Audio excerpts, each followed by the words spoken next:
the housing study that we heard a recap of tonight is so important for the community to know that this gets done. So many conversations happen. We have them here. I've had them in meetings throughout town, both as a council member and just as a community leader. We talk about the needs of housing. It impacts so many aspects of what we do. So having this official study to look at, that we all look at the same information, it's crucial. But from that, we get such good information to know, where do we need to look at? What do we need to prioritize? I was so impressed with the way they put that information together that a lot of times you'll see studies and they'll point out the trends of what's trendy or what's not. But this was about Grand Island and what we need. I was impressed with the consultant. I was impressed with the different organizations that had input into it. It just helps us so much know specifically here in Grand Island, what do the next 5 and 10 years look like and what do we need?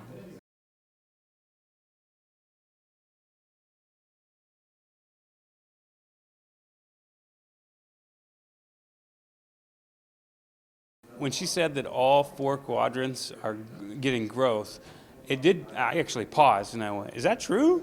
I know certain areas are, and I guess if you look at it certain ways, we are seeing growth everywhere. We might not be expanding to the east, but we are seeing rebuilding in the east. We're seeing some investment in the east. We certainly see it on the south side. There's some developments on South Locust, developments on 281. We see it on the west side, lots of different developments. Obviously know we're going to see it on the north side. And then there's pockets in the central area that we're seeing it. So I don't know how many quadrants I just labeled there, like 6 maybe. But I know that we're growing throughout. I would still like us to leverage this study to maybe prioritize from a city council's standpoint, how do we support it strategically? Smart growth across the city as we look forward. A study like this can really help us say, okay, let's support Chad Nabity and what he does and what the community development looks like to see where we grow and where we reinvest.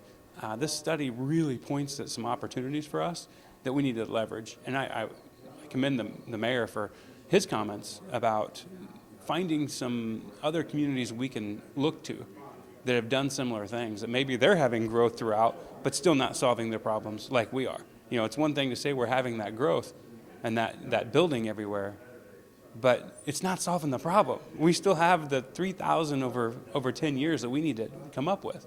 So, yeah, I heard it and I went, huh, okay, sure.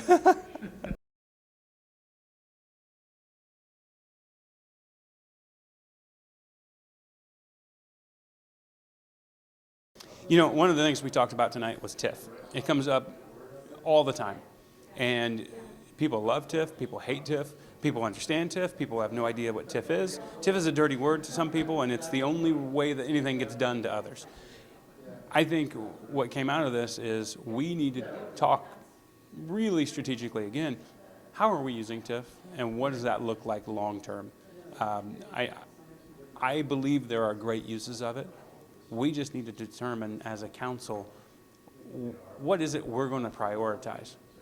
I would love for us to look at opportunities to find affordable housing, whether that's reinvesting in existing housing, finding ways to move people out of lower income housing or the more affordable housing, and get them into that next step to open up more. But how do we do that? And if TIF plays a part in that, if other incentives play a part in that, that's a conversation we need to have. And using the study to leverage that is probably a good thing.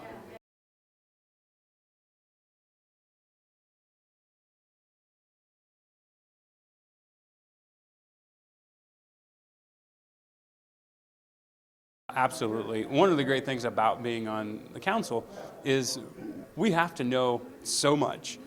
And there can only be so many of us in a room together. We're like Superman and Clark Kent, right? We can't be all seen together at the same time. So dividing and conquering. I am so excited. I'm going to be on the library board. I've heard Mitch Nickerson talk about his times on the board.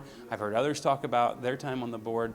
And it is such a great institution for Grand Island. I'm excited to learn more and see what I can be involved with. But more than that, we're on these committees to report back And that's why I'm excited. Our new communications director, who's been here a year now, he is putting together some communications that help us share that information more efficiently. I would love for the community to know that I know what's going on everywhere, but I don't. And I haven't shared what I know with the other council members enough. We've taken the step for years to be involved with all these committees and all these different organizations, but I'm really excited that Spencer is going to be putting together this newsletter that lets us share between ourselves and the community what is going on in all these different areas.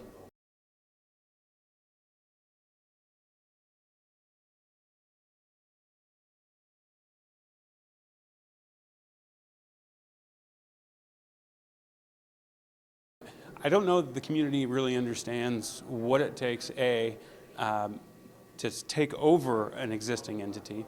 We look at it and say, well, they were doing just fine with it. It's just somebody new in the corner office. I don't think people really understand what all goes into taking an entire business model, shifting to a new business's philosophy and their model. And it is an investment. And we had to know that as a council and as a community going forward when we selected somebody else to run it.